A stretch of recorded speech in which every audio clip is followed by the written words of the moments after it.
E aí, velho? Ô, Caião, por que tantas pessoas se debruçam em divulgar filosofias antigas, que em algumas partes até fazem sentido, sabe? Mas no todo Tantas outras estão obsoletas. Aí ele fala, mas no todo da resposta, ele vai falar dos dias de hoje. Mas no todo da resposta não serve para dar direção plena na vida. Não dá. É igual essa coisa, esse culto a Aristóteles, que eu estou vendo hoje aqui no Brasil, que veio através do pessoal lá da Casa do Carvalho. O pessoal da Casa do Carvalho está nessa culto a Aristóteles. Eu digo, mas meu Deus, o que eles encontrarem em Aristóteles que vai mudar a vida? Não mudou nem a dos gregos. Então, que culto é esse? Ah, mas no documento tal, amigo, é legal saber, mas e daí? É só uma informação histórica. Trazer isso com aplicativos peremptórios e dogmáticos para hoje é de uma estupidez que eu não consigo entender. Com qualquer um, brother. Com Sócrates, com Platão, traz luzes até hoje, mas está em obsolescência num monte de coisas há muito tempo. E Sócrates, toda a dimensão humana dele está na validade. Cara, tem muita coisa que ele pensava sobre a vida do universo que fazia parte da limitação da geração dele.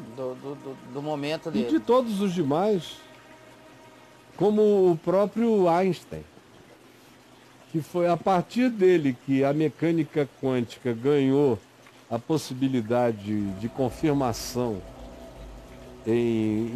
empírica. Tá. Mas ele morreu descrente dela. Ele mandou esquecer o que ele mesmo tinha chegado à conclusão. Porque ela não fechava a conta com o macro-universo da lei da relatividade, onde ele tinha sido Nobel. O grande barato dele. O grande barato dele. Uhum. Mas, e aí ele disse, não, isso aqui é tão antagônico a isto aqui, é tão diferente. São naturezas tão distintas. Esse macro-universo é feito desse micro-universo, mas as leis desse micro-universo são tão antagônicas àquelas do macro-universo que é melhor deixar isso para lá. Ou seja, limitação. Se ele estivesse vivo hoje, ele provavelmente estivesse dizendo, fui eu quem chegou aí primeiro. Aonde ele, há mais de meio século atrás, desistiu de ser o pai da criança. Ele hoje quereria sê-lo. Por quê? Porque tinha limitação dele, da época, da compreensão. Foi um gênio assistido por iluminação, por revelação divina. Mas tinha o seu limite humano, como qualquer outro, em qualquer outra área da vida. E aí, Braulio? Deixa eu continuar aqui. Aí ele fala assim, porém, Caio, o evangelho, a filosofia de Cristo, que é um norte para qualquer embarcação, não é atrativa para debates, encontros de filósofos, para discutir, etc. Por que isso, Caio? Por que o evangelho não atrai? Porque é amor, cara. Primeiro tem um problema do evangelho ter ficado atrelado à religião cristã. Ah, isso aí é uma verdade. Isso aí estragou tudo. O evangelho ficou refém do cristianismo. E de modo que o cristianismo foi uma experiência tão trágica e tão anti-evangelho, que a maioria das pessoas, por causa do trauma do cristianismo na história humana, confundem, não sabem diferenciar, a maioria esmagadora não sabe diferenciar cristianismo de evangelho. Então esse é o primeiro impedidor, o primeiro impedimento, o primeiro bloqueio na área cultural, no ocidente da Terra. Não quero ser simplista, porque existem bloqueios de outras naturezas, mas no ocidente da Terra, o cristianismo é o primeiro bloqueio. Mas, em segundo lugar, vem a mensagem. A mensagem é um problema em relação à natureza humana em qualquer lugar. A natureza humana não quer o esforço do amor. Por que que Maquiavel é tão mais palatável?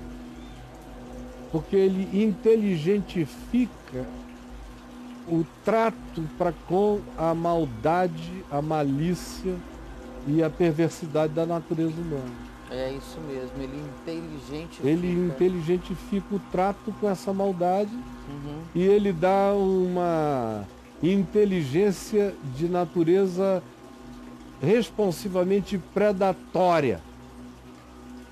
É olho por olho, dente por dente. Só que sem o teu inimigo saber dos teus tratos, marches e demarches na direção de vencê-lo. Sem contar isso pra ele. Sem contar isso para ele. É olho por olho, dente mesmo, mas não fica sabendo. Isso aí toma o mundo. Você vê, hoje em dia você vê crentes dizendo que são de Jesus, mas adoram Maquiavel.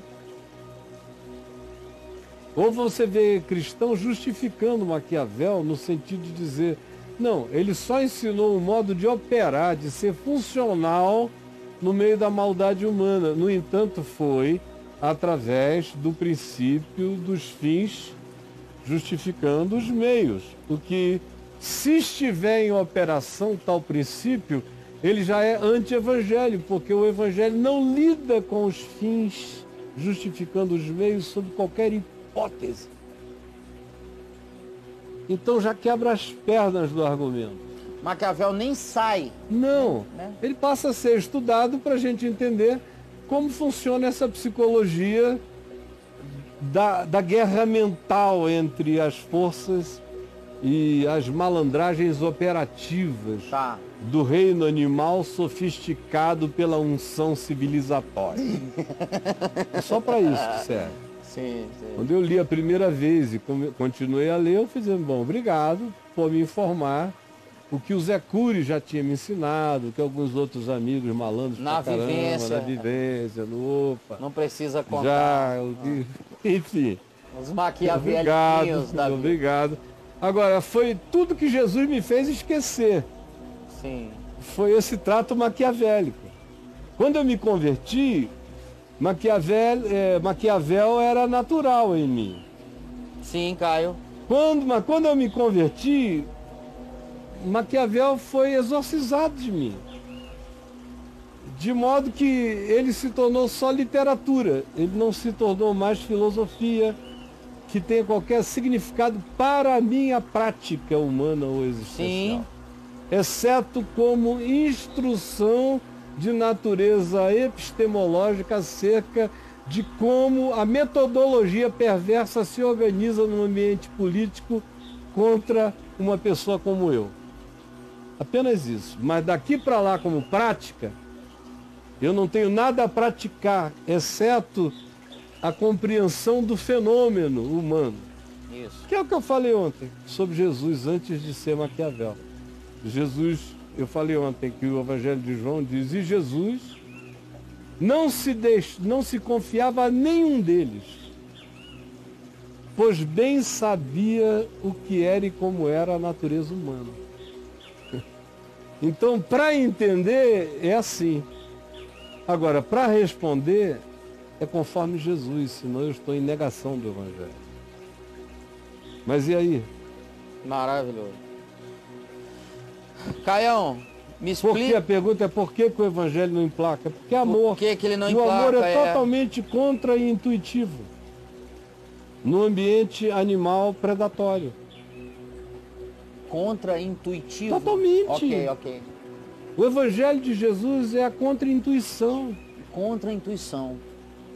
Por isso é que são poucos os que entram por essa porta. São poucos os que acertam com esse caminho. Porque tem uma luta aí. Porque né? ele vira o fluxo da evolução na direção da eternidade. O Evangelho quebra o fluxo da evolução predatória. O fluxo darwiniano da evolução predatória encontra alguém aqui que supostamente teria a consciência para transcender a evolução predatória, dar um salto contra-intuitivo na direção da promoção do amor como relação entre as partes, na Terra e no planeta. É. Esse é o grito do Evangelho e é totalmente contra-intuitivo. Por isso que é loucura. Loucura, inclusive, para a religião. O Evangelho é contra-intuitivo para a religião, porque a religião trabalha com as categorias evolutivas predatórias da animalidade darwiniana. Sem saber, ela quer engolir, ela quer ser a maior, ela quer comer, é a sobrevivência do mais forte. A religião é altamente darwiniana. E ela se adapta. Se adapta. Agora ela está brigando com os muçulmanos, é um predador à altura na escala da predatoriedade alimentar. Sei, O cristianismo agora encontrou um equivalente. E é tudo muito, muito animal, essa guerra, e darwiniana. Jesus é um salto contraintuitivo. É a evolução na direção da eternidade. É o Homo sapiens se tornando Homo eternus. Homo eterno. Legal, em Cristo Jesus. E aí isso é contraintuitivo.